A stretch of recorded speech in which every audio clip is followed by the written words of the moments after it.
주간전망대 시청자 여러분, 안녕하십니까? 한성환입니다. 우리 주간전망대가 오늘부터 좀 새롭게 개편을 하려고 합니다. 지난 1년 동안은 세계 경제의 큰 그림을 좀 짚어보는 쪽으로 중심을 잡아서 왔다 그러면 앞으로는 우리 금융시장의 핫 이슈를 털어보는 시간으로 개편을 하게 됐습니다.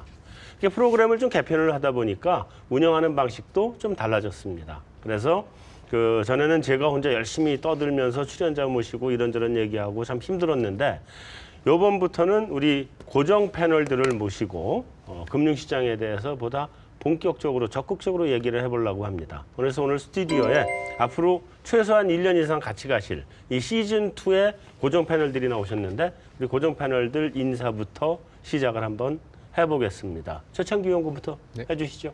네, 안녕하십니까. 우리투자증권에서 파생상품을 담당하고 있는 최창규 차장입니다. 주간전망대 시청자분들에게 주식과 경제뿐만 아니라 거기서 파생되는 다양한 상품들 그리고 금융상품들 거기서 일어나는 현상들을 간략하게 또 재미있게 설명드리도록 하겠습니다. 전승진 연구. 예, 안녕하십니까. 저는 삼성선물 리서치 센터에서 환율 관련 시황을 쓰고 있는 전승지라고 합니다. 만나 뵙게 돼서 반갑습니다. 반갑습니다. 자, 우리 전민구 박사는 여러 번 보셨기 때문에 소개 안 하고 그냥 넘어갈까 생각을 했는데 황당하죠? 해보세요, 그래도. 예. 안녕하십니까. 계속 뵙게 돼서 반갑습니다. 저는 한국투자증권의 리서치센터에서 거시경제 분석을 담당하고 있고요. 증권시장에 있는 이코노미스트로서 시장과 경제를 융합하는 그런 설명들을 앞으로 재미있게 말씀드리도록 하겠습니다. 네, 감사합니다. 자, 혼자 할 때보다는 좀 훨씬 좋아진 것 같은데 우리 이제 그 외환 전문가 계시고 파생 전문가도 계시고 또 주식시장의 스트래테지스트도 계시고 그래서 우리 같이 하면 집단지성이 좀 나올 수 있을 것 같아요. 물론 집단지성이라는 게 같이 잘 어우러져야 집단지성인데 뭐 잘 어우러질 수 있겠죠? 네, 그럴 네. 것 같습니다. 네, 우리 앞으로 한번 재밌게 한번 해봅시다. 자, 이렇게 이제 개편이 되면서 새롭게 이제 우리가 하게 됐는데 오늘이 목요일이잖아요, 그죠? 원래 이제 방송은 월요일 날 되는 것인데 우리 오늘 이제 목요일 날 녹화를 하는 거니까 우리 이제 한 주를 좀 마무리한다. 이런 생각으로 뭐 내일 금요일이 있긴 합니다만 지난 한 주 그래도 마무리는 대충 할 수 있겠죠. 그래서 한번 우리 그 지난 한 주 한번 좀 짚어보자 이렇게 생각을 했는데 이제 제일 이슈가 됐던 게 우크라이나였죠. 우크라이나 그러면 이제 우리 두 가지 볼 수 있는데 주식시장, 파생시장에서 타격 그리고 또 하나 이제 바로 이제 외환시장 그렇게 될 텐데 외환시장부터 한번 좀 얘기를 해줘 보세요. 사실은 이제 우크라이나 얘기가 나오기 시작했을 때 뭐 외환시장에 별 영향이 있겠느냐, 우리 경제나 글로벌 경제 자체에도 별 영향이 없을 것이고 당연히 우리 외환시장에도 별 영향이 없지 않겠느냐 이렇게 생각을 했었는데 생각보다 환율이 좀 들썩거리더라고요. 근데 뭐 역시나 좀 이제 뭐 실제적으로 충돌은 없었고 외환시장도 오늘도 이제 그런 영향도 있고 빠르게 좀 회복되는 그런 모습을 보였습니다.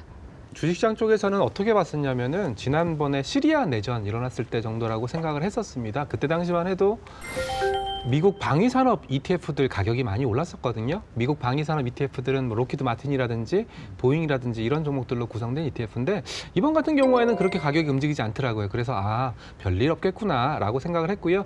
주식시장도 뭐 예상처럼 처음에는 좀 빠지는 듯 했었지만 오늘까지 상승을 하면서 좀 무난한 흐름을 보이지 않았나 이렇게 생각을 하고 있습니다.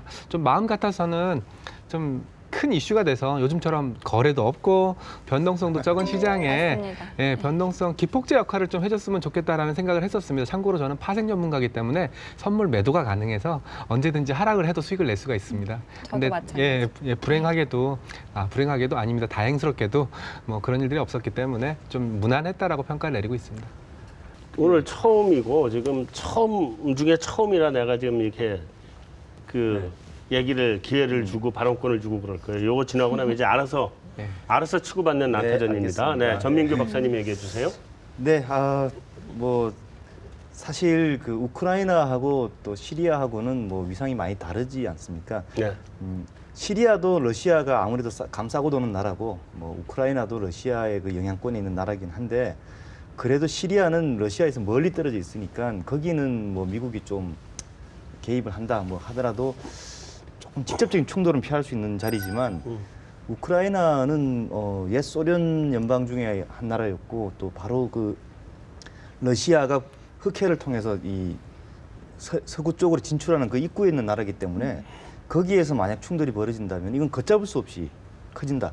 자존심 때문이라도 절대로 물러설 수 없는 그런 자리이기 때문에 서로가 조심을 한 것 같습니다. 그 러시아 입장에서는 우크라이나가 너무 반러시아적인 정부가 장악한 상태로 가는 거를 좀 막고 싶었던 거고 또 이 미국이나 또 서유럽 입장에서는 어느 정도 그래도 우리가 크림 반도에 대해서는 우리도 할 말이 있어라는 그 정도를 좀 확인시켜주고 그 선에서 이제 타협을 한 것 같습니다. 그럼 이번 사태는 일단락 됐다고 봐야 될까요? 일단은 그 우크라이나의 어떤 그 사람들의 태도가 이제 중요하겠죠. 그 사람들이 계속 그 지난번 그 대통령, 그 친러 대통령을 계속 그 뭐랄까요, 못 들어오게 막으면서 뭐 내부 정부 자체를 반러시아적인 어떤 그런 내각으로만 구성하겠다. 그러면 러시아 입장에서는 그래도 한번 또 자기네의 어떤 그 영향력을 한번 보여줘야 되는 상황이기 때문에 완전히 지금 끝났다라고 보기는 어렵다고 봐야 되죠. 그거 말고 이제 이번 주에 또 다른 이슈들이 뭐 있긴 있는데 뭐를 얘기할까 첫방인데 오늘 어떤 거를 가지고 메인으로 갖고 갈까 고민을 좀 했어요. 고민하다가 그 결정을 했는데 뭘 것 같아요? 김연아 선수의 남자친구 얘기입니다. 그건 좀 이따 우리 얘기할 거예요, 그랬잖아요. 그 얘기 말고. 그거 아니었나요? 그건 말고. 그 김연아 선수의 남자친구 얘기가 증시 그 속보에 뜨긴 뜨더라고. 네, 맞습니다. 엄청난 모든 걸 다 다룹니다. 네, 다 다르죠. 연합 인포맥스 뉴스에 떠가지고 알았습니다. 예. 지금 뭔지 잘 모르시는 것 같은데 일단 갖다 주세요. 감사합니다. 어서 또 이런 걸 갖고 오셨네. 다 잘 놓고. 그 저기 구하기 좌측 힘든 것 깜빡이 좀 같아요. 한번 켜보세요. 좌측 하고 있어 보세요. 네, 그렇지. 이렇게요? 깜빡, 네, 깜빡, 깜빡, 좌측 깜빡, 깜빡이. 깜빡. 이번에는 우측으로 가겠습니다. 그쪽 깜빡이 안 켜도 되고 여기 좌측 깜빡이를 켜고 있는데 나는 우회전한다고. 무슨 얘기인지 모르겠어요. 네, 뭐 대충 알겠죠? 예. 네, 우리 한국은행 얘기 한번 해보죠.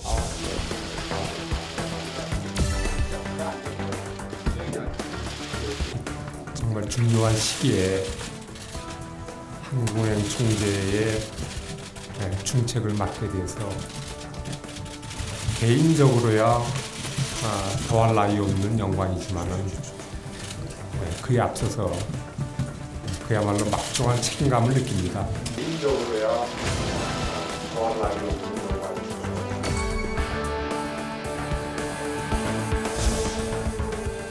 바로 얼마 전까지 한국은행 총재 내가 한번 꼭 해보고 싶었어요. 지금 신임 이제 총재 오셨으니까 별로 안 하고 싶어 이제.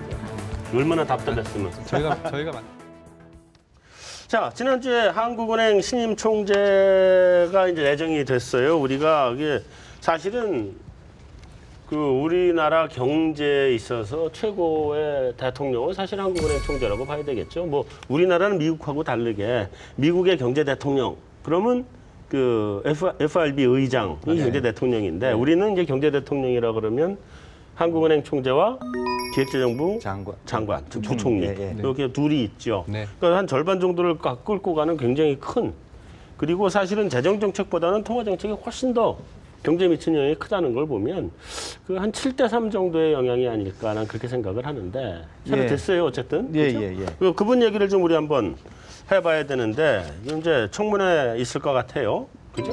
네, 그렇죠. 네, 우리 미리. 네, 이번 하는 총재부터 청문회가 있으니까 미리 우리도 한번. 네, 우리가 미리 한번 청문회를 한번 해보자. 뭐 이런 취지입니다. 네. 자, 어떤 분이에요? 전민규 박사 한번. 네, 사실 한은에서 계속 잔뼈가 굵으신 분. 그렇죠. 그렇죠. 그다음에 한은에서 이제 부총재까지 하셨던 분. 그리고 김중수 현 총재와 의견이 안 맞아서 사임을 하셨던 분. 나갈 뭐 때 한마디 하고 이렇게 나가셨죠. 그렇습니다. 네. 뭐 쉽게 말해서 좀 한은의 어떤 조직 같은 거를 좀 잘 관리해달라 뭐 이런 그 메시지를 던지고 나가신 분이죠. 그렇죠. 화려하게 복귀를 하신 그런 분이 네. 됐습니다. 예. 조금 보태서 얘기를 하면 뭐 그런 거죠. 그러니까 강만수 장관 때 그때 우리 외환위기 올 뻔했었잖아요. 그리고 그때 외환위기 올 뻔할 때 이제 그 다음 아고라에서 활동하던 우리 미네르바 뭐 이런 사건도 있고 그랬었는데 그때 외환위기 올 뻔할 때 아마 이분이 그때 이제 정책기획국 예, 예. 쪽에 있었을 거예요. 그래서 이성태 총재하고 호흡을 딱 맞춰서 그때 외환위기가 일어나지 않도록 막았던 분이다라고 얘기를 듣고 있는데, 그죠? 네, 네, 그렇습니다. 거기에 대해서는 사실은 저는 할 말이 굉장히 많은데요. 일단 네. 뭐 시간 관계상 일단 넘어가도록 뭐 그 얘기는 그만하고 가죠. 네. 자, 우리 최창기 연구원. 네. 이분 성향이 어떤 분이라고 얘기가 나와요? 매파예요? 아니면 비둘기파예요? 일단은 시장에서는 매파라는 의견이 나오고 있고요. 네. 그래서 주식시장 쪽에서는 어떤 논리로 받아들이고 있냐면 가장 중요한 근거는 결국 금리를 추가적으로 더 인하를 할 수 있을까? 그리고 과거에 하셨던 말씀, 뭐 인상에 대한 얘기들도 하셨기 때문에 네. 최근에 정책 금리가 계속 동결이지 않습니까? 그래서 동결 상태를 유지하고 있는 정책 금리에 어떤 변화를 줄 것인가 이쪽에 좀 초점을 많이 맞추고 있습니다. 특히나 금통위가 잘 아시다시피 그 쿼드러블 리칭데이라든지 옵션 만기일이랑 같은 날짜에 합니다. 그렇죠. 예, 그렇기 목요일 날. 때문에 예, 특히 올해가 그 다음 주가 또 금통위와 쿼드러블 리칭데이가 겹쳐져 있는 날이기 때문에 신임 한흥 총재가 얼마나 돌발 발언을 할 수 있을까? 뭐 그런 것들도 주식시장 쪽에서는 좀 유익 있게 보고 있는 그런 모습입니다. 실제로 채권시장 쪽에서는 아직까지 크게 움직인 건 별로 없었던 것 같던데 혹시 맞나요? 사실 그 발표된 날 채권 시장은 금리가 급등을 했습니다. 사실 전통 한은맨이 오면서 사실 시장에서 기대한 거는 좀 친정부 인사가 와서 뭐 공격적으로 좀 금리 인하를 해주지 않을까 그런 기대가 있었는데 의외로 전통 한은맨이 오면서 채권 금리가 급등을 했습니다. 외환 시장은 사실 별 영향은 없었고요. 근데 사실 이후에 이제 분석 리포트들이 나오는 것을 보면 사실 매도 비둘기도 아니다 그런 분석들이 나오고 있습니다. 사실 매도 비둘기도 아니다. 전통 한은맨이긴 하지만은 기본적으로 상당히 성향이 온건하기 때문에 정부에 잘 이렇게 공조할 수 있는 그런 인물이지 않을까 이게 시장에서 그러면은 박쥐라고 부르나요? 아, 전문 용어 새도 아니고 쥐도 아닐 때 박쥐인데 그런 말씀하시면 안 돼요. 매도 아니고 비둘기도 아닐 때는 전문 용어로 매둘기라고 해. 아, 매둘기. 예. 아, 그러면 닭돌기와 죄송합니다. 아, 네. 근데 그 정통 한은맨이기 때문에 금리를 내리지 않을 것 같다라고 해서 채권 시장이 실망한 거는 사실입니다. 그죠? 근데 그 말의 이면에는 역시 한은은 기본적으로 금리 인하를 싫어한다는 그런 그 저변이 어떤 깔려 있는 그런 인식이 깔려 있는 그런 것이라고 할 수 있겠죠. 이제 뭐 사실은 뭐 두 가지 정도의 이유가 있죠. 예. 하나는 금리가 이제 움직이는 방향이 상방으로는 제한이 없는데 하방은 제한이 있어요. 0까지밖에 못 가잖아요. 그렇죠. 예, 예. 그러니까 내려가는 게 부담스럽죠. 한번 내려가면 그다음에 남는 게 얼마 안 남는데 예. 올라가는 건 아무리 올려도 무한대로 가니까 관계없고, 그죠? 두 번째는 원래 이제 어느 중앙은행이든지 간에 제일 기본이 물가잖아요, 물가. 그렇죠. 그죠? 예, 예. 물론 성장도 하지만 기본은 물가기 때문에 뭐 그런 측면에서 보면 한국은행에 계신 분들은 아마 전부 다 매파라고 얘기해도 별 문제는 없을 거예요. 그러긴 한데 제가 알기로는 아까 그 뭐 박쥐라고 얘기를 하셨는데 아주 좋은 표현이 적확한 표현이긴 한데 한은 총재는 사실은 박쥐 같아야 되거든요. 그렇죠. 굉장히, 예. 굉장히 중요한 얘기인데요. 그러니까 인상이나 인하나 이거를 갖다가 자유롭게 신축성 있게 왔다 갔다 하면서 줄타기를 할 수 있는 게 가장 큰 한은 총재의 능력 중에 하나인데 물론 그 줄타기를 잘못하면 삐뚤어지지만 잘 이렇게 필요할 때 인상도 하고 필요할 때 인하도 하고 이거를 네, 잘해야 맞습니다. 되거든요. 예, 그렇게 해야 되죠. 예. 그거를 잘해야지 이게 매여도 안 되고 네. 비둘기여도 안 되고 지난번에 김등수 총재는 뭐 비둘기를 오래 하셨죠. 비둘기를 오래 하시다가 갑자기 갑자기 이제 매로 돌변하시. 예. 뒤에서 너 너무 비둘기 아니냐 그러니까 나 매도할 수 있어 그러고 매로 가고. 네, 근데 이제 뭐 우연의 일치인지는 모르겠습니다만 네. 이명박 대통령 시절에는 비둘기를 하셨고 이제 박근혜 대통령 시절에는 매를 하신 거죠.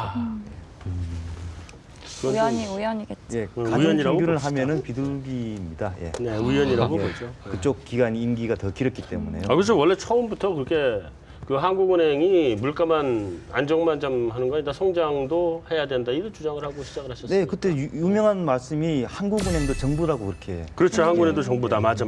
예. 네. 그 외환시장에서 충격은 별로 없었던 거죠? 예, 그날 채권 금리는 급등을 했는데 외환시장은 거의 70원에서 거의 움직이지 않는 그런 그 원래 움직임이었습니다. 그 김두수 총재가 한 말이 그 말은 맞아요. 그러니까 한국은행의 통화 정책이 환율을 보고 통화 정책을 쓰지는 않는다 이런 얘기를 하셨는데 사실 그 말씀은 맞는 말씀입니다. 그래서 외환 시장은 상대적으로 충격은 없었을 거다라는 생각은 하기는 해요. 신임 총재께서 이제 해야 되는 최우선 과제 뭐 있을 것 같아요. 몇 가지. 어떤 거 있어요? 우리 전 박사부터 한번 얘기해 봅시다. 우리 돌아가면서. 뭐 언론에 보도되는 것들을 이렇게 보면요, 일단 하는 내부 조직이 많이 좀 그동안 좀 흔들렸다. 많이 흔들렸죠. 이런 게 있으니까 우리 하는 맨들이 네. 뭐 다른 거 신경 안 쓰고 이제 우리나라 경제를 살리는데 뭐 매진할 수 있는 그런 뭐 내부 조직 추스리는 거 이런 것들도 필요하겠죠. 내부 왜 그런 눈으로 보십니까? 아니 지금 네. 너무 뻔한 얘기 하는 거 아니냐는 그게 아니라 나 지금 정말 오늘 진짜 스팀 받는다. 아니 누가 하는 조직 관리하는 얘기 하라 그랬어요. 그거 말고 네. 우리나라 거시경제 통화정책상에서 제일 먼저 태클해야 될 게 뭐냐를 물어본 거지. 현 상황에 대한 나 자꾸 정확한 스팀 받게 만들면 진단입니다. 나간다 그냥. 네, 그럼 제가 그 자리에 앉아서 하겠습니다. 이게 또 이 자리를 노리는 사람이 또 있어. 조심하세요. 저 신임 총재님께서, 네. 신임 사회자님께서. 그러네. 어쨌든 다시 한번 해보세요. 정확한 그 현 상황에 대한 진단 네. 이 부분들이 좀 선행이 돼야 된다고 저는 보고 있습니다. 물론 우리 외부적으로 드러나는 모습만 보면 한은의 지금 입장은 디플레이션 걱정 없다. 그다음에 오히려 인플레이션이 좀 있으면 걱정될 것 같다. 우리 경제, 미국 경제 살아나니까 조금 있으면 수출이 살아나면서 좋아질 것 같다. 뭐 이런 식으로 생각하고 있다는 게 이제 겉으로 드러나는 한은의 모습입니다. 네. 물론 내부적으로는 갑론을박이 많을 거고 이제 치열한 논쟁을 벌일 거라고 생각합니다만 사실은 얼마 전까지의 한국은행의 입장처럼 보인 거죠. 지금의 입장이 아니고, 그죠? 뭐 지금 입장은 이제 아직 모르지. 아직 모르는 네, 얼마 거죠. 전까지 얼마 입장이었었죠. 전까지의 얼마 입장이죠. 전까지 입장 확실하게 그거였죠. 예. 근데 이제 그게 저희가 볼 때 이제 뭐 너무 좀 상황을 낙관적으로 안이하게 인식하고 있는 게 아니냐는 그런 걱정을 많이 가지고 있었죠. 근데 이제 조금 뭐 새 총재께서 오신다니까 이제 조금 더 이제 좀 진취적인 어떤 그런 판단 뭐 이런 부분들이 좀 들어갔으면 좋겠다 이런 생각이 듭니다. 정확한 판단. 예. 사실은 미국 경제가 좋아진다는데 우리 수출도 별로 영향이 이렇게 늘어나지 않는 모습을 보이는 그렇죠. 지금 거를 생각하면 물량이 별로 안 늘고 있는 것 같아요. 예전에 네. 지금처럼 미국 경제가 3% 이상 성장을 하면은 수출은 10에서 20% 사이 막 늘어졌어요. 그러니까 막 늘어났어야죠. 예, 근데 지금 이제 겨우 뭐 1%대에서 왔다 갔다 그러니까 하고 마이너스는 안 있으니까. 나는 예. 정도 수준. 네, 이렇게 그렇죠. 나니까. 그러면 이제 경기에 대한 정확한 인식하에서 한국은행이 통화 정책을 썼으면 좋겠다. 네, 그렇습니다. 그것이 지금 한국은행이 가장 시급하게 해야 될 예. 것이다. 그래서 귀를 열어둬야 된다고 생각합니다. 시장을 가르치려고 들 게 아니라 시장한테서 배우겠다는 자세를 가져야 진짜 되죠. 스팀 받는데 더 이상 질문 안 한다. 진짜. 한국은행이 해야 될 과제가 뭐냐 그러니까 한국은행 조직 개편 얘기를 조직 추스리는 얘기라든지 이제 한국은행의 자세를 얘기하고 우리 이쪽에서 네. 놉시다. 네. 정말 입 다물고 있겠습니다. 진짜 스팀 받아서 나갈 수도 없고 자리를 노리고 있다니. 자, 전승지 연구원, 한국은행이 제일 태클을 해야 될 게 뭐예요? 사실 저도 전 박사님하고 좀 비슷한 의견이거든요.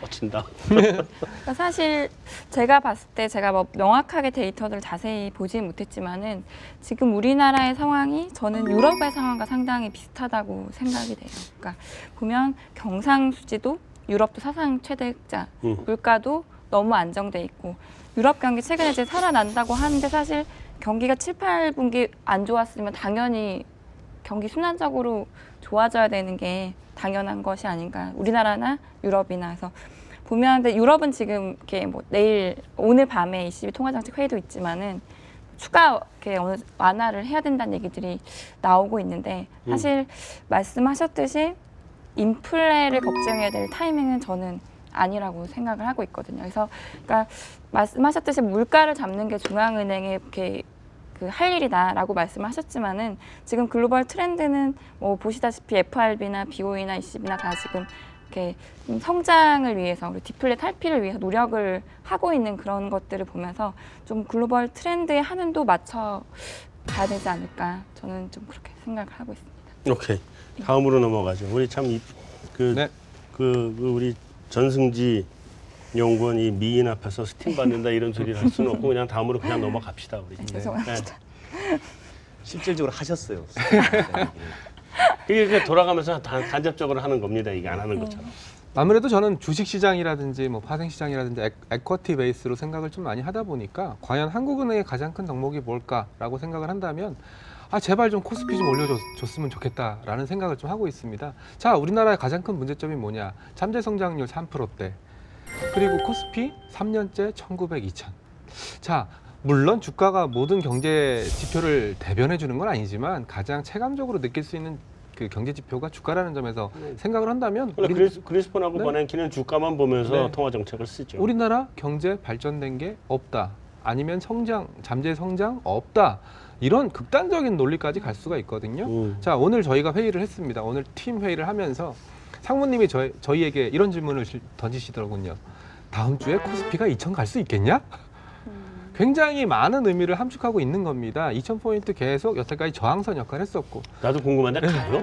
네, 저희는 간다고 생각하고 있습니다. 네. 네, 제가 돈을 풀까요? 돈이 없어서. 네. 그러면 결국은 한국은행 총재가 됐다라고 얘기한다면 뭐 금리, 정책 금리 뭐 이렇게 할 거다, 올릴 거다, 떨어뜨릴 거다, 통화 올릴 거다, 떨어뜨릴 거다 이런 것도 좋겠지만은 우리나라 그 한국의 성장률을 좀 올리는 쪽으로 좀 통화 정책이나 재정 정책을 좀 가져갔으면 좋겠다 이런 생각을 좀 하고 있습니다. 그래서 제발 우리가 미국 GDP 성장률만도 못한 GDP 성장률을 기록한다면 솔직히 이머징 국가로서 좀 창피한 거라고 생각을 하거든요. 그리고 외국인들이 한국 주식 뭐하러 사겠습니까? 같은 GDP 성장률이라면 뭐 미국을 사겠죠. 아니면 유럽을 사겠죠. 그래서 우리나라 시장이 안 된다라고 생각을 하고 있기 때문에 그런 쪽에 좀 초점을 맞춰 주셨으면 좋겠다. 그럼 안정보다는 성장 쪽에 맞습니다. 방점을 찍어줬으면 좋겠다. 맞습니다. 방금 설명해 주셨던 모든 지표들 뭐 물가 상승률이라든지 그런 것들이 우리나라 경제는 어느 정도 안정기에는 접어들었다라는 부분에 대해서는 전 동의하신다고 생각을 하거든요. 그렇다면 조금 더 과감하게 성장 쪽으로 포커스를 맞추셔도 좋지 않을까? 너무 네. 안정돼서 문제죠. 굉장히 공감이 가는 얘기인데 우리나라 경제 성장률이 그 세계 평균보다 이렇게 낮게 오랫동안 유지된 적이 별로 없고요. 네, 맞습니다. 사실 웬만하면 우리나라 경제 성장률이 미국에 역전되는 경우는 별로 없거든요. 그렇습니다. 요즘 역전되는 모습이 보여서 좀 우려가 되긴 됩니다. 그러나 그럼에도 불구하고 안정보다는 성장에 좀 치중을 해줬으면 좋겠다는 얘기 한마디를 하려고 지금 도대체 몇 분을 얘기한 거예요. 제대로 말씀을 해주셔도 스팀을 받으시고 네. 제대로 말을 안 했다고 스팀을 받으시고 아니 뭐 스팀을 이러나 저러나 나 지금 스팀 받았다고는 안 했어 지금. 아니요 받으신 거예요. 아니 스팀 받았다고는 안 했어. 다른 의견을 가지고 요번에. 계신 것 네. 같은. 자 다시 일로 돌아가서 이제 그래도 다행이다. 믿을 건 전민규 박사밖에 없어 이러면서 자 가계부채 문제 어떻게 해야 돼요? 가계부채 문제 좀 간단하게 얘기하고 예. 넘어갑시다 이거는. 자, 금리를 올려서 가계부채 문제를 잡으려고 했으면 진작에 했어야 됩니다. 네 지금 늦었죠. 이미 가계부채가 많아진 상황에서는 금리를 올리면은 가계부채가 늘어나지 않는 게 아니라 이자 부담이 늘어나면서 가계가 심각한 고통에 빠져들 수가 있으니까 금리가 안 올라가도록 어쩌면 떨어지도록 유도하는 게 지금은 아니 근데 그러면 가계부채는 계속 더 늘어날 텐데 지금 거기다가 우리가 지금 한국은행 얘기를 하고는 있습니다만 네. 여기에 우리 그죠 국토교통부 얘기를 좀 보태면 우리 그쪽에서는 또 그 집값 올리려고 계속 지금 집값 올리는 정책을 쓰고 있는데 그럼 집값 올라가고 저금리 유지하면 가계부채는 그냥 자연에 따라서 늘어나는 거란 말이에요, 그건? 그게 어떻게 하려고? 예, 그거는 이제 어느 정책이 더 지금 더 급하고 어떤 거를 막을 수 있느냐 그걸 가지고 판단하는 수밖에 없습니다. 어차피 경제 정책이란 거는 무슨 변수를 움직이든지 명암이 다 있기 마련이니까요, 그죠? 네. 근데 지금 만약에 금리를 내려서 부채가 더 늘어난 게 걱정이 된다. 근데 과연 지금 그 금리 좀 떨어진다고 빚 더 낼 만한 사람들의 여유가 있을까라고 생각해 보면은 그렇게 없을 것 같습니다. 난 그래도 걱정되는 거야. 그럼 박사님 의견은 실질 소득이 많이 떨어졌다는 얘기로 이해를 해도 될까요? 실질 소득은 그동안 경제 성장률보다 가계 소득 증가율이 계속 낮았기 때문에 네. 많이 그러니까 소득이 어떻게 보면 약화된 게 가계 부채의 가장 큰 원인이고 가계 부채 부담이 증가한 게 원인인데 지금 그쪽을 지금 소득을 다시 키워주는 그런 정책들이 나와야 되는데 사실 그게 본질인데 그게 어렵잖아요. 그건 그렇죠? 어렵죠. 그러면 일단 당장에는 가계 부채 이자 부담이라도 줄여주는 그런 정책들이 필요하다는 게 제 생각입니다. 혹시 이자 부담을 줄여주자. 예, 예.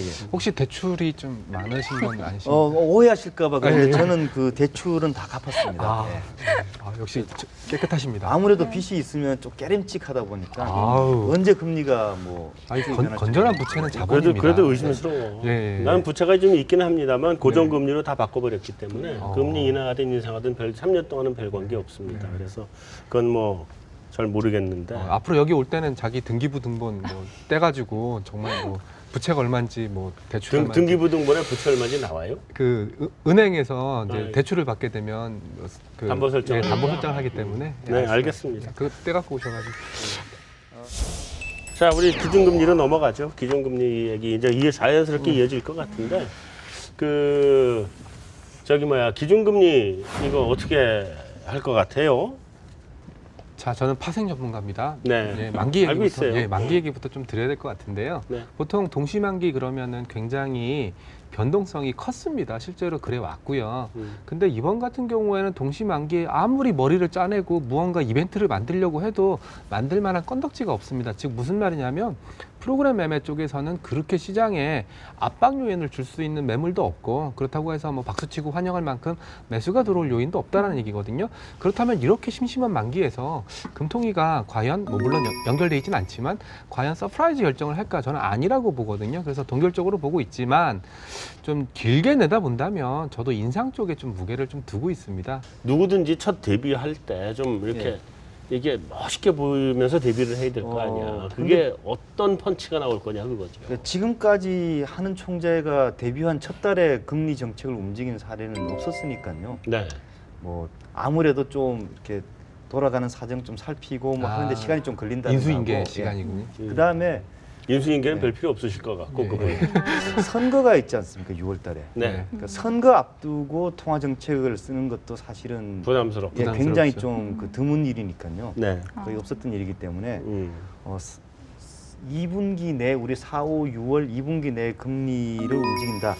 요거는 조금 사실은 확률이 낮아 보여요. 야, 이거 한국은행 진짜 힘들겠다. 뭐 선거 전이라고 금리 인상 못해. 다음에 연말 연시라고 못해. 그 금리 인상 몇 번이나 해요? 그 어떻게 할 것 같다는 얘기는 충분히 다 했고 어떻게 해야 된다는 이제부터 한번 해보세요. 아까 얘기했던 최창기 연구부터 어떻게 해야 된다. 제가 가계부채가 많거든요. 인하를 해줬으면 예, 좋겠다. 가계부채가 많기 때문에 음. 아무래도 저도 이제 어떻게 본다면 소득으로 실질 소득으로 봤을 때는 그냥 좀 괜찮은 편인데 근데 가계부채가 꽤 된단 말이에요. 근데 이 상태에서 인상을 해버리면은 저도 좀 버거워요, 진짜로 버거워요. 금리 인상은 버겁다. 예, 예. 그렇기 때문에 저는 동결 정도를 지금 상황에서는 최선의 패가 아닌가 이렇게 좀 생각을 하고 있습니다. 물론 뭐 동결을 해버리면은 무색무취, 뭐 무미, 뭐 여태까지 했던 한국은행 정책과 크게 달라진 게 없는 거 아니냐, 뭐 이렇게 비판받을 수 있겠지만은 저는 뭐 향후 정책은 동결 정도로 가도 아직은 뭐 무방하지 않을까 생각을 하고 있습니다.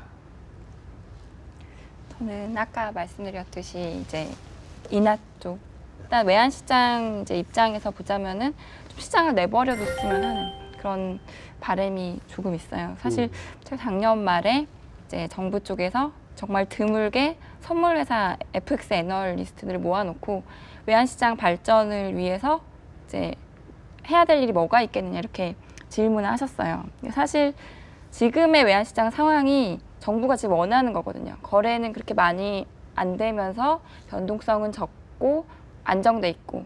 그래서 사실 그러니까 시장을 좀 이렇게 활발하게 움직이려면은 개입을 좀 덜하고 시장에게 맡겨놓는 그런 이제 좀 한국은행을 이제 외환시장에서는 원하고 있어요. 예. 오케이. 어떻게 해야 돼요? 금리? 예, 사실 금리를 인하한다고 해서 우리 경제가 살아나는 거는 아니라고 할 수 있죠. 왜냐하면 그거 하나로 살리기에는 지금 뭐 우리 경제가 가지고 있는 문제점이 많기 때문에 그거 하나로는 안 될 거라고 봅니다만 지금 우리나라가 가지고 있는 문제점이 수요가 부족하다는 거고요. 가계 소득이 부족해서 소비가 안 일어난다는 거기 때문에 그런 구조적인 문제에 대한 어떤 개선 이런 쪽으로 하느니 굉장히 좀 나서줘야 되지 않냐는 생각이 듭니다. 근데 한국은행이 할 수 있나? 한국은행 통화 정책하고 다음에 그 지준 결정하고 두 가지밖에 근데 없을 그렇다 하더라도요. 그게 이제 한국은행에 계신 분들하고 이야기를 나눠보면은 우리가 해봤자 뭐가 되겠어라는 그런 생각들 굉장히 많이 가지고 계신 것 같아요. 보니까요. 물론 이제 그런 게 뭐 현실적인 어려움을 토로하신 걸 수도 있습니다만 또 너무 또 무기력하게 해봤자 뭐가 되겠어라고 하는 자세에서 좀 벗어나서 할 수 있는 일이 뭐가 있을까라고 찾아보는 적극적으로 좀 했으면 좋겠다. 그러면 그 말씀의 의미 통화론자 같은 아니, 이야기를 저는 통화론자 그러니까 지금 이 상황에서는 통화론자든 뭐 케인즈주의자든 머리 맞대고 해법을 찾아내야 되는 그 상황이라고 저는. 그럼 방금 한국은행에서 말씀하셨던 그 내용은 통화 정책보다는 재정 정책 쪽이 더 파워풀하다. 뭐 그런 의미로 받아들여도 될까요? 둘을 같이 예, 같이 써야 다 같이 필요한- 써야 예, 된다 같이 이런 써야 건데. 되는 거죠. 예. 나도 발언권이 있나요? 발언권이 있어요, 나도? 얘기 좀 해줘보세요. 얘기해도 돼요, 나도? 좀 진행만 하는 거 아니죠? 화나신 것 같아요. 화난 거 아니에요. 나도 뭐 진행만 하지 않고 나도 내 얘기를 좀 해도 된다 그러면 얘기를 이제. 봉 한번 치시고 시작하셔야 아, 그럴까요? 예. 봉 치고? 그래, 예. 자, 요즘- 나도 좀 얘기합시다. 예, 입 좀 다물어 보세요. 네. 근데 얘기하신 것들 때문에 나도 사실은 지표를 많이 좀 뒤져보고 왔어요. 가장 이제 오늘은 뭘 뒤져봤냐면 통화 승수하고 화폐 유통 속수를 봤어요. 네. 두 가지를 보면서 금리 인하봐야 소용없겠구나 하는 생각이 딱 들더라고. 너무 낮아지고 있어요, 돈이. 5만 원짜리가 사라져서 그런가요? 글쎄 5만 원짜리가 맞아요. 사라져서 그런지 어째 그런지 모르지만 계속 이 승수하고 유통 속도가 계속 떨어지고 있는 추세인데 이렇게 유통 속도가 떨어지거나 하여튼 승수가 안 좋아지는 상황에서 금리를 인하한다 그래서 이게 이제 신용 창조가 일어나줘야 되는데 신용 창조가 안 일어나고 돈을 더 풀면 유통 속도만 더 떨어지는 이 상황으로 가는 거 아니냐 지금 현재가. 지금 말하자면 어떻게 보면 유동성 함정 같은 그런 모습이란 말이에요 지금. 네, 사실은 미국의 상황이 지금 그런 거죠. 그렇죠. 네. 왜 우리도 지금 그 상황이거든요. 근데 그래서 지금 문제가 뭐냐면 지금 정부에서 발표한 가계부채 종합대책이 앞으로 가계부채 늘어나는 걸 좀 최소화시키고 성장하고 명목으로 늘어나서 이게 소득이 좀 올라가서 가계부채 부채 비율을 낮추겠다는 게 예. 정부 목표잖아요. 한 5% 낮추겠다 이렇게 나오던데. 그러니까 결국은 이쪽에서 그러니까 그 경제 쪽에서 그러니까 통화 사이드 말고 실물 사이드에서 이게 좀 막 사라져서 이건 유지되고 이거 올라가 주면 가계부채 비율은 떨어지게 될 거고 이거를 지금 정부는 원하는 바고 사실은 모든 사람들이 다 원하는 바가 그거죠. 그러니까 그 인플레이션의 혜택을 좀 보자. 예. 뭐 이게 모든 사람들의 그 원하는 바인데 걱정스러운 거는 이게 통화 정책이 그 실물 시장에 미치는 전달 경로가 지금 많이 잘려져 있다. 이게 그렇게 많이 영향을 가지 못할 것 같다는 게 기본적인 생각이에요. 그래서 한국은행 총재가 당분간 그 가계부채 문제라든가 경기 회복이라든가 이런 쪽에 할 수 있는 건 굉장히 제한적이지 않나 생각이 오히려 들고 그거를 해줘야 되는 역할을 어쩔 수 없이 난 사실 그 통화주의 학파에서 공부를 하는 사람이라 재정정책의 유효성을 별로 믿지 않는 사람이긴 합니다만 그럼에도 불구하고 재정 쪽에서 유효 수요를 창출해줘야 되는 거 아니냐는 생각이 들거든.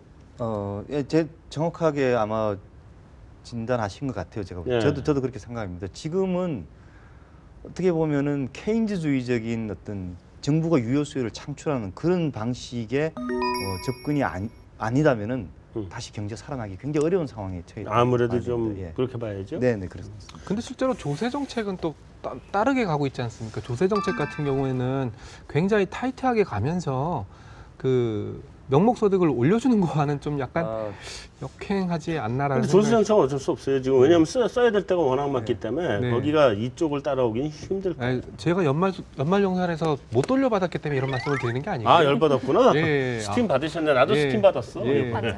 그래서 그런 걸 그리고 또 뭐 월세 잠깐 얘기 나온 김에 우리 여기 한번 손도 한번 들어봅시다. 이번 연말정산에서 토해내야 되는 사람 손 들어보세요. 안 토해내? 토하지는 않았습니다. 토하지는 않았어. 아. 거기는 그래서 대학원 다니고 있습니다. 아, 학비 딱 공제- 그만큼. 공제가 많았구나. 예, 딱 아. 그만큼.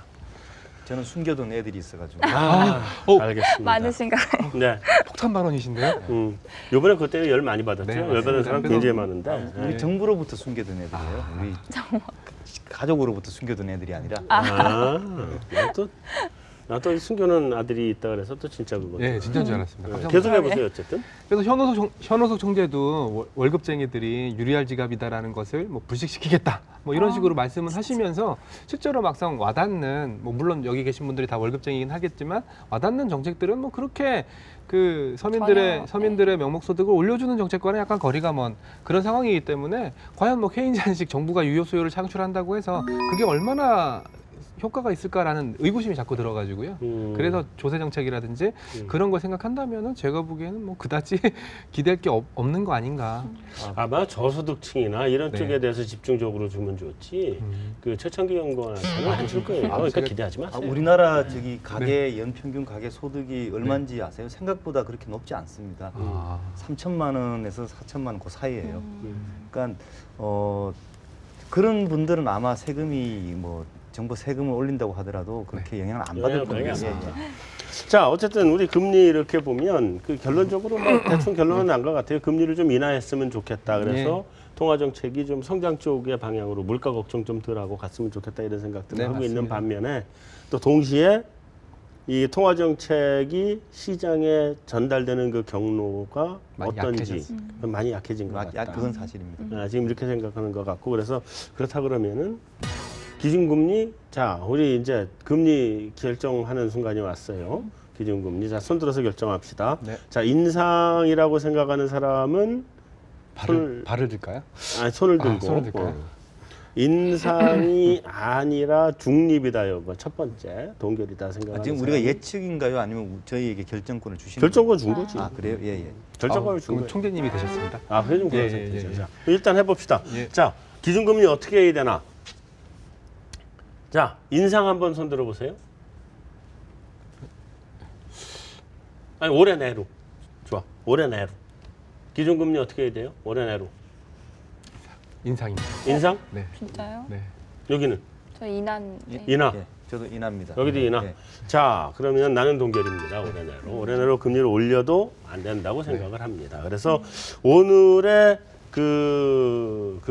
금통위는 금리 인하로 결정이 났습니다. 다만 만장일치 의견은 아니었습니다.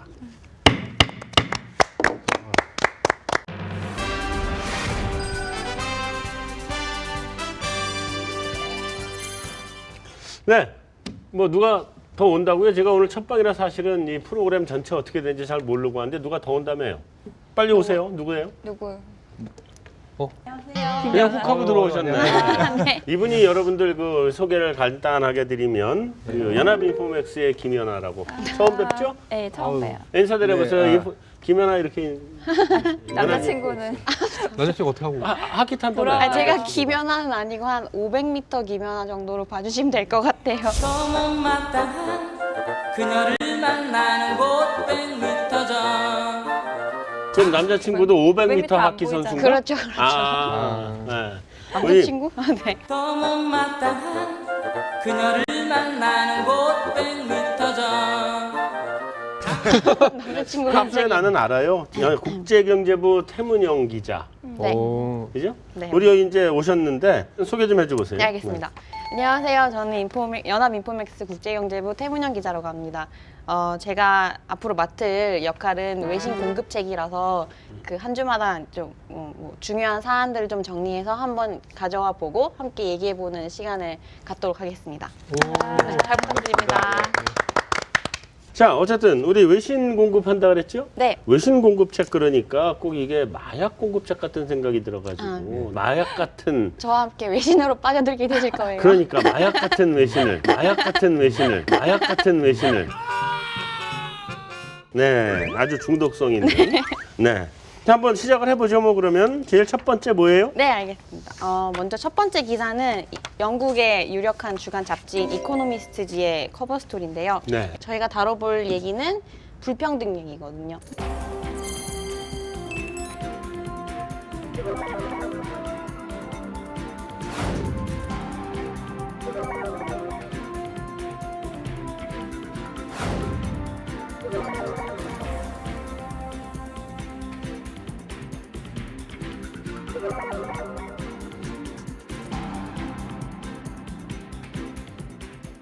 기사 내용을 간단히 말씀드릴게요. 현재 소득 불평등이 국제적인 이슈로 떠오르고 있는데요. 예를 들어서 미국 정부는 신년 국정화두로 소득 불평등 해소를 제시했고요. 오바마 행정부는 최저임금을 올려서 사회적 기회를 확대한다던가 중산층을 살려야 된다. 이렇게 흔들리는 또 지지율 다잡고자 이렇게 드라이브를 걸고 있는 상황이고요. 이렇게 불평등 문제가 에 대한 관심이 커지면서 이거를 반영하듯이 이코노미스트지가 이번 호에서 최저임금 인상하는 문제를 다뤘습니다. 이코노미스트지는 최저임금을 인상하더라도 불평등을 해소하는 데는 별로 도움이 되지 않을 것이다.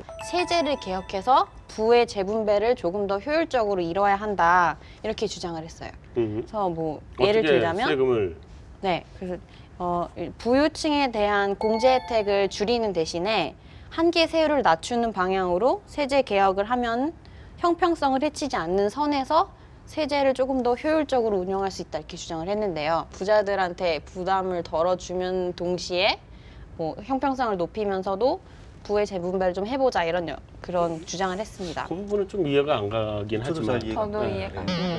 영국 잡지가 미국 정책에 대해서 이래라 저래라 하는 것도 사실 좀 영국도 예. 불평등이 심한 심할 그 버클리 대학에 있는 그 엠마뉴엘 사이즈라는 교수가 그 분석한 자료를 제가 보니까요. 현재 지금 미국의 소득 상위 1%, 그러니까 100명 중에 1명이 차지하는 그 소득 비율이 24% 정도 됩니다. 근데 이게 역사적으로 보면은 낮을 때가 9%에서 높을 때가 25% 정도의 선에서 이게 움직이고 있는데 그러면 지금은 거의 히스토리컬 하이. 히스토리컬 하이인데 최고 히스토리컬 하이가 2번 있었어요. 지난 100년 동안에 2번 있었는데 2번 다 공교롭게도 대공황 때하고 이번 금융위기 때입니다. 그러니까 지금 미국 내 소득 불평등은 그 역사적으로 80년 만에 최악의 수준으로 와 있고 그 최악의 수준으로 도달할 때는 항상 그 경제 위기가 발생하더라. 이런 그 상황이라고 이제 할 수 있는 거죠. 그렇기 때문에 제가 볼 때는 그 이코노미스트지의 어떤 지적이 너무 좀 안이한 게 아닌가 하는 생각이 듭니다. 이게 만약에 소득 분배가 굉장히 개선되어 있는 상태라면은 뭐 세율을 낮추자라든가, 그러니까 레이건 대통령이 1980년대 초에 했던 감세 정책은 그 시대 상황에는 사실은 맞거든요. 또 어떻게 보면요. 그때는 소득 분배가 굉장히 개선되어 있는 상태였고 지금은 그렇지 않기 때문에 최저임금을 올리고 그 세율을 더 높여서 부자들한테 돈을 더 받고 이런 것들이 미국한테는 저는 필요하다고 저는 생각합니다. 부자 증세 이렇게요. 예, 그렇습니다. 실제로 미국 부자들 마이크로소프트의 빌 게이츠라든지 그런 사람들은 오히려 그 기부금을 훨씬 더 늘렸다라는 뉴스가 많이 나왔고요. 그건 미국의 자본주의를 지탱해주는 예. 힘이죠. 예, 그러면서 그 와중에 우리들이 세금 더 낼 테니까 더 걷어라, 아니면 양도세를 엄청나게 때려라, 이런 주장도 많이 나왔던 걸로 네. 기억이 나는데 버핏. 버핏도 그랬죠. 예, 갑자기 또 이코노미스트에서 이런 주장을 들고 나오니까 네, 저는 좀 기사를 찾다 보니까 이제 도대체 미국의 불평등이 왜 생겨났느냐에 대한 이제 기사들을 찾아봤어요. 첫 번째가 금융이 너무 커지면서 이제 부가 더 편중이 되는. 예. 두 번째는 이제 기술이 너무 발전하면서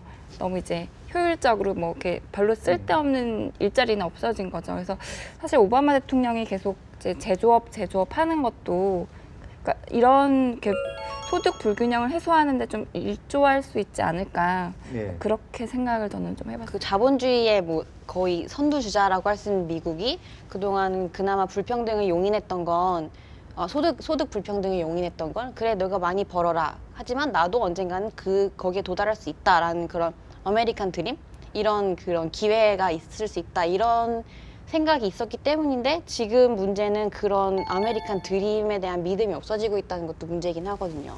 나는 올라갈 수 없을 것이다. 사다리가 없다. 이런 식으로 하면. 그러니까 그게 사다리가 없어지니까 꽤 오래됐어요, 미국이. 근데 미국 같은 경우에도 실제로 저희가 세계 10대 부자 그리고 한국 10대 부자의 비교라는 재밌는 그림을 하나 봤는데요. 미국의 10대 부자 잘 아시다시피 애플 창업자 그리고 마이크로소프트 창업자. 지금 빌 게이츠가 다시 1등으로 네, 올라섰죠. 맞습니다. 근데 미국 같은 경우에 10대 부자 중에서 상속을 받은 케이스는 단 한 번입니다. 그 상속이라는 것도 미망인 상속이었거든요. 그게 제 남편이 누구예요? 제가 이름까지 기억이 나진 않지만 10명 중에 딱 한 명이 상속이었습니다. 그렇지만 우리나라 10명 중에 딱 한 명이 창업이었습니다. 빌 게이츠 미망인이 상속받았지 않았나요? 빌 게이츠가 죽었어? 죄송합니다. 스티브 잡스. 빌 게이츠가 죽었어. 깜짝 놀랐네. 예. 와. 아이, 살아있는 사람을. 이렇게 끊으시면 설마 우리나라 말을 알아듣고 아니 근데 그러시는데 또, 예. 근데 이제 그게 이것까지 뭘까요? 근데 그게 조금 달라요. 아, 좀 다른가요? 개념이 다른 게 뭐냐면 사실은 미국에도 성장 사다리는 그러니까 이렇게 계층 상승의 사다리는 끊어진 상태라고 봐야 돼요. 그렇게 봐야 되는데 미국의 자본주의가 전 세계적으로 미국보다 더 불평등이 심화된 나라가 없잖아요. 그러니까 CEO하고 말단하고 월급 차이가 1000배 이렇게씩 나는 나라는 없거든. 우리나라 그렇게 차이 안 나잖아요. 사장하고 신입사원 차이 한 10배? 그 정도 될 거예요, 예, 우리가. 그 정도 되겠네. 그 정도 될 거예요. 뭐 그거보다 좀 더 벌어지는 회사들도 있지만 일반적으로 보면 한 10배나 거의 미만이거든, 대체로 우리가. 근데 미국은 1000배씩도 나잖아요. 그렇죠. 그래서 버는 사람은 무지하게 많이 버는데 그걸 용인하고 그게 지탱해서 갈 수 있는 거는 미국은 기부 문화가 생겨나면서 번 사람이 자기가 다 갖고 가지 않고 물려주지 않고 기부도 하고 세금도 내고 미국의 그 자본주의를 지켜주기 위해서 가는 그 문화가 있으니까 가능한 건데 아까 얘기를 한 건 이제 신분 상승의 사다리가 있기 때문에 가능해야 하다 이런 얘기잖아요. 아메리칸 드림. 근데 기회? 이거는 보통 사람들은요 신분 상승의 기회가 없고 미국의 신분 상승의 기회가 자꾸 생겨나는 건 미국은 우리나라나 다른 나라하고 다르게 신산업이 자꾸 태어나기 때문에 그러는 거거든. 우리는 지금 신산업이 안 태어나잖아요. 신산업이 안 태어나는 사회에서는 절대로 스타가 생겨날 수가 없어요. 미국에서 보면 이 그 운동선수 그렇죠. 보면 대체로 그 흑인들이 많이 하고 그러잖아요. 흑인 비하바라는 아닌데 그렇게 많이 하잖아요. 이게 한동안은 흑인들이 이게 부자로 올라갈 수 있는 방법은 없고 부자로 갈 수 있는 건 운동선수 하는 것밖에 없거든. 굉장히 막혀 있는 사회예요. 그리고 이렇게 막혀 있는 연예인도 마찬가지지. 예, 근데 연예인도 아카데미 그 여우주연상 받은 흑인이 딱 한 명이라면서요. 할리베리. 예. 그리고 뭐 난 우리나라에서 불평등 문제 자꾸 얘기하고 그런다면 내 이해가 가겠는데 아까 뭐 우리나라 이제 저기 뭐 세모니어 뭐 이런 응? 예, 아까 이제 제가 이제 세계 그 미국 10대 부자 얘기하면서 한국 10대 부자도 얘기를 하려고 했었어요. 실제로 한국 10대 부자 딱 한 명이 창업주입니다. 네이버, NHN. 예, 그 케이스 빼놓고는 전부 다 상속이거든요. 그런 걸 봤을 때는 우리나라가 미국보다 더하면 더했지 소득 불평등 측면에서는 더하면 더했지 약한 건 아니지 않나 이런 생각을 절대 좀 금액 면에서의 배수는 미국보다 작을지 몰라도 네. 그 행태 자체는 우리가 네. 더 심하다 뭐 그런 이야기인 거죠. 예, 예. 그럴 수 있죠. 더 중요한 건 그런 것 같아요. 미국 시스템에서 좋은 거는 우리나라에서는 저소득층은 자살을 선택해야 될 정도로 그렇죠. 빈곤에 놓여 있거든요. 근데 예를 들어서 미국은 자기가 일만 열심히 하면 먹고는 삽니다. 돈도 모을 수 있어요. 근데 열심히 그 일만 하면. 우리는 해도 안 되는 게 문제죠. 잘 안 되잖아요. 그건 이제 의료 보험료를 내면 되니까. 근데 너무 비싼 것 같던데. 취직을 하면 직장에서 내주게 돼 있죠. 네, 그- 예. 자, 우리 이제 다음 이슈 또 뭐예요? 또 있죠? 네, 다음 이슈를 보여드리겠습니다. 두 번째 주제는 비즈니스 위크라는 잡지에서 가지고 온 기사인데요. 보시면 딱 뭐구나 좀 감이 오실 것 같아요. 안 와요. 좀 번역 좀 해주세요. 네. 통역 좀. 예. 두 번째 주제는 모바일 메신저 인수에 관한 기사입니다.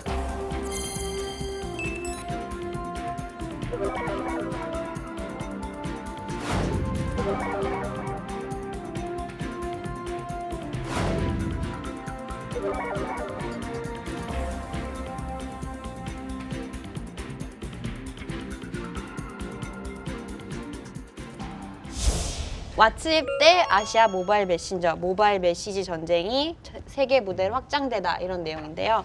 최근에 미국의 페이스북이 그 세계 1위 모바일 메시징 기업인 워치앱을 19억 달러 인수했다는 소식이 있었죠. 네, 그랬다 그러죠. 네, 그래서 이런 사례에서도 볼 수 있듯이 최근 전 세계 모바일 메신저 시장은 말 그대로 세판짜기에 돌입했다고 볼 수 있는데요. 현재 아시아 시장만 보자면 왓츠앱보다는 중국 텐센트 게임 회사죠. 텐센트가 만든 위챗, 또 우리나라의 경우와 일본의 경우, 또 대만 등 아시아 쪽에서는 네이버가 만든 라인, 또 우리나라에서는 카카오톡이 굉장히 유명하죠.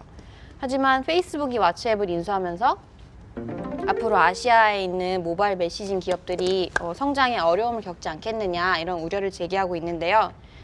이 기사에서 보시면 모건 스탠리는 페이스북이 왓츠앱을 인수하면서 라인에게는 최악의 시나리오가 현실이 됐다 이렇게 평가를 했습니다. 모건 스탠리는 이번 딜이 라인이 다른 국가에서 새로운 사용자를 확보할 기회를 닫아버린다라고 얘기를 했는데요. 그러기를 바라는 거 아니에요? 그럴 수도 있을 것 같아요. 네. 그죠? 그러기를 바라는 것 같은데. 별그대 보셨어요? 별그대? 별그대. 내용은 다 거기 맨날 라인 네, 쓰는 거 맞아요. 나오더라고요. 네, PPL로 나오고. 근데 어. 별그대가 중국에서 인기 엄청 많다고 홍보가 되지 않을까. 그러면 찬송이가 랩을 한다 송송송 치맥도 지금 맞아요. 뭐 한마디 그렇죠. 했더니만 그렇죠. 지금 중국에서 네. 열풍이죠, 예, 지금. 뭐 라인도 중국에서 히트 치겠네요. 그러면 근데 라인 같은 경우, 중국 같은 경우는 페이스북이 금지까지는 아니고 제한적으로 사용되거든요. 아. 네, 그리고 구글도 위챗이 별로였죠. 워낙에 강하기 때문에 들어가지 못할 거다라는 분석이 굉장히 지비적이에요. 그 우리 도토리 주는 게 그 원래 싸이월드였습니다. 싸이월드. 그러니까 네. 싸이월드가 만들어낸 그 모델을 보고 만든 게 페이스북이잖아요. 네, 맞습니다. 아 정말요? 그럼요. 페이스북이 싸이월드가 싸이월드를 모델이었어요. 배운 거예요? 그렇죠. 예, 맞습니다. 그건 몰랐어요. 확실해요, 그건. 배웠는데 우리는 문제가 뭐냐면 우리의 플랫폼이 글로벌리 못 나간 거고 그렇죠. 반대로 페이스북은 그 플랫폼을 글로벌리 만들어낸 거고. 근데 지금 라인 같은 경우는 그래도 전 유망하다고 생각을 해요. 그러니까 우리 열받 억울했잖아. 우리 싸이월드 도토리가 더 먼저 만들어 놓고 부자는 지금 페이스북이 더 부자가 된 거 아니에요? 우리나라 사람들도 페이스북 많이 쓰더라고. 난 네. 페이스북 마음에 안 들어서 안 쓰는데 예, 그리고 트위터도 마음에 안 들어서 안 싸이월드 쓰고. 도토리가 지금으로 따지면 비트코인입니다. 그렇죠. 네, 비트코인이죠. 정확하게 하면. 네. 그게 그 우리나라 어떻게 보면은 그 실명 가입이라는 거에 너무 집착을 했기 때문에 근데 그것뿐만이 네. 아니라 더 큰 문제가 내가 바로 엊그제 그 저기 ICT 쪽 사람들 모여서 얘기하는 공청회 가서 네. 토론을 하다 왔는데 거기 이제 라인 쪽에서 나와서 얘기를 하는데 그거보다 더 큰 문제는 언어예요, 언어. 언어요? 네, 플랫폼 자체가 아예 영어로 편안하게 쫙 돼 있어야 되는데 이게 한국 사람들이 한국말로 이걸 만들어 놓고 그걸 영어로 바꾼다는 게 쉬운 일이 아니지. 처음부터 영어를 생각하고 만들어야 되는데. 네. 그러면서 하는 얘기가 그 얘기는 하더라고. 라인은 우리나라에서 하여튼 최초로 이 플랫폼을 수출할 수 있는 서비스가 됐다. 그 얘기를 하더라고. 그게 굉장히 의미 있는 얘기로 들리거든. 그래서 이번에는 사실은 라인이 나가서 사실은 왓츠앱 별로 그렇게 크게 신경 안 쓰더라고. 거기서. 왓츠앱하고 나가서? 라인이 수익 구조도 굉장히 다르잖아요. 그러니까. 워치앱 같은 경우는 1년에 1달러, 0.99달러를 받고요. 라인 라인 같은 경우는 뭐 스티커도 있고, 뭐 안 받지. 이모티콘도 있고, 그거 이제 좀 고급 스티커를 쓰시려면 돈을 주고 사셔야 될 그렇지. 때도 그런 있고. 거지. 네. 그렇지만 기본은 그런 식으로. 무료지. 아니 왜 이렇게 예. 조용하세요? 갑자기 밑에 고개 푹 숙이고 야단 맞는 학생처럼. 왜 그러냐면은요, 제가 고민이 하나 생겼어요. 네. 네이버 주가가 너무 비싸요. 예.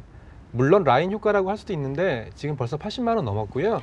코스피 200에서는 3위, 코스피에서는 4위입니다. 지금 행복하다는 얘기예요? 불행하다는 얘기예요? 아, 저희는 애널리스트이기 때문에 주가가 올라도 불행하고요. 떨어져도 불행합니다. 떨어지면 어떻게 해야 될까 불행하고요. 올라가면은 투자 의견을 더 높여야 되나, 아니 목표 주가를 더 높여야 되나, 거기에 대한 고민이 생기는데요. 네. 바로 네이버가 그놈입니다.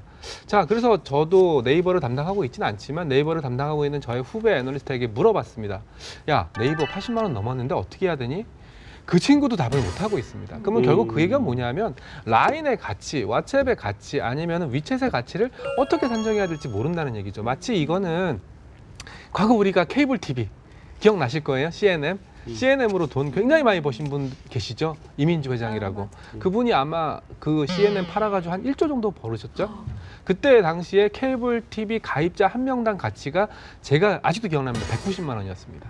그렇다면 우리는 라인의 가치를 어떻게 판단해야 되냐? 라인 가입자 한 명당 가치를 얼마로 계산을 해서 그 네이버의 가치를 평가하는 작업이 필요한데, 아까 뭐 스티커도 파신다고 말씀하셨는데 제 입장에서 도저히 이해가 안 돼요. 스티커 그거 팔아봤자 190만 원을 제가 어떻게 사주겠어요? 예, 예. 게임 머니도 있고. 예. 그리고 위챗 같은 경우에는 텐센트라는 게임 퍼블리셔를 끼고 있기 때문에 게임 유저들 간에 또 메신저 할 수 있고, 그리고 알리바바라는 그 중국 최대 전자 상거래 업체는 상거래 그 물건을 팔고 있는 사람과 대화를 하기 위해서 메신저를 쓰거든요.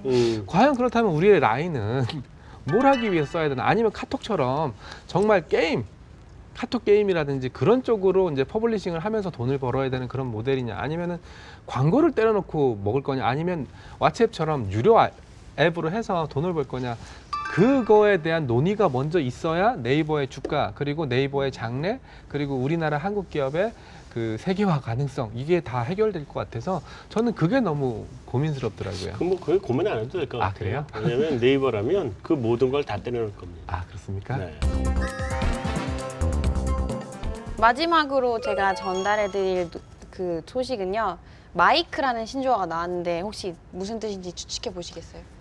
마이크, 네. 글쎄요. 친구 이름인가요? 그럼 마이크는 우리 그 학과장 이름이 마이크였어. 네, 학과장이요? 언제적 말씀? 1980년대에 아직도 살아 계십니까? 아직까지도 미국의 그 NBER에서 열심히 전미경제연구소에서 열심히 활동을 하고 계시죠. 저는 노래방 마이크 생각했습니다. 아, 네. 그럴 줄 알았어요. 네. 뭘 더 기다리겠습니까? 네, 마이크 친구 그 탬버린. 마이크는 인명 마이크 같기도 하지만 모건 스탠리가 낸 보고서에 등장한 건데요. 마이크를 아시나요? 하는 부분이 있습니다.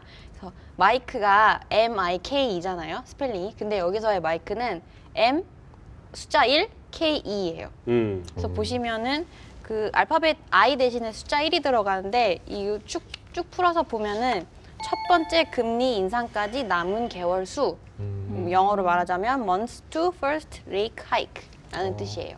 미국에서 해당되는 얘기겠죠. 그래서 얼마 전에 그 미국 연방준비제도가 정책금리인 연방기금금리를 언제 인상할 것인가를 두고 시장에서 좀 얘기가 많이 나왔었는데요. 그 계기가 바로 FOMC 연방공개시장위원회의 1월 회의 의사록을 보시면 뭐 일부가 조기 금리 인상을 주장했다 이런 내용이 나오잖아요. 그래서 시장에서는 이게 어쩌면 그 금리를 생각보다 빨리 인상할 수 있는 신호가 되겠다 이렇게 생각을 해서 얘기가 막 나오기 시작했는데 그거를 반영해서 모건 스탠리가 이제 첫 번째 금리 인상까지 남은 개월 수가 얼마인가 이런 그거를 신조어로 만들어서 보고서에 등장을 시킨 거죠. 미국 사람들은 그런 신조어 만들어내는 게 상당히 좀 재미 들린 것 같아요. 마치 네. 우리의 제목학원처럼. 약간 네. 집착 아닌 네, 집착 그러니까 같기도 하고 제가 어디 뭐 장명소가 네, 있는지 뭐 장명을 브릭스부터 참 잘해. 시작해서 네, 브릭스가 맞아요. 히트였잖아요. 네. 그리고 뭐 그리스가 유로존을 탈퇴한다 그래서 그렉시트 막 파생 네. 아류자도 엄청 패시트. 많았죠. 근데 네. 또 생각해 보면은 그렇게 신조어가 나오고 나서 한 6개월 정도까지는 그 신조어에 관련된 효과들이 좀 존재하는 것 같더라고요. 실제로 브릭스 같은 경우에도 그런 그 용어가 나오면서 브릭스 관련된 펀드라든지 그런 쪽으로 상품들이 6개월에서 1년 정도 좀 잘 팔렸거든요. 물론 그 뒤에 망해서 문제지. 예, 그러니까 이번에도 이런 얘기가 나온 거 보니까 향후 한 3개월에서 한 6개월 정도까지는 이런 이슈들이 좀 시장의 화두가 되지 않을까요? 시장의 관심은 아무래도 이제 금리 인상 시기로 넘어갔겠죠. 예, 그래서 맞습니다. 도대체 언제 금리 인상할 거냐를 가지고 월가는 또 계속 그 촉각을 곤두세울 거고 우리 증시도 역시 촉각을 곤두세울 거고 만약에 한시장도 마찬가지죠.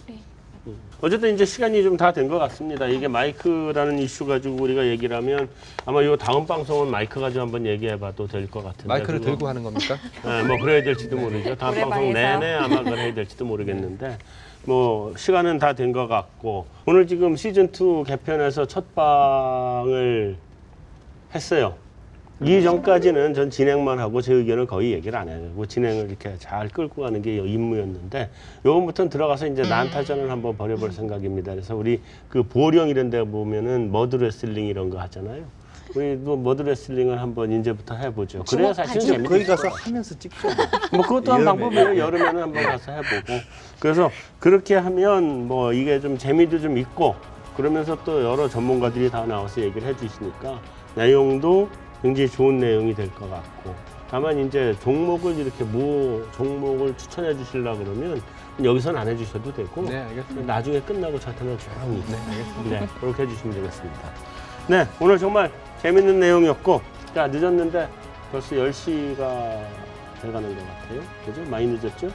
늦었는데 이제 그만 일어나시죠. 네, 아유 고생하셨습니다. 수고하셨습니다.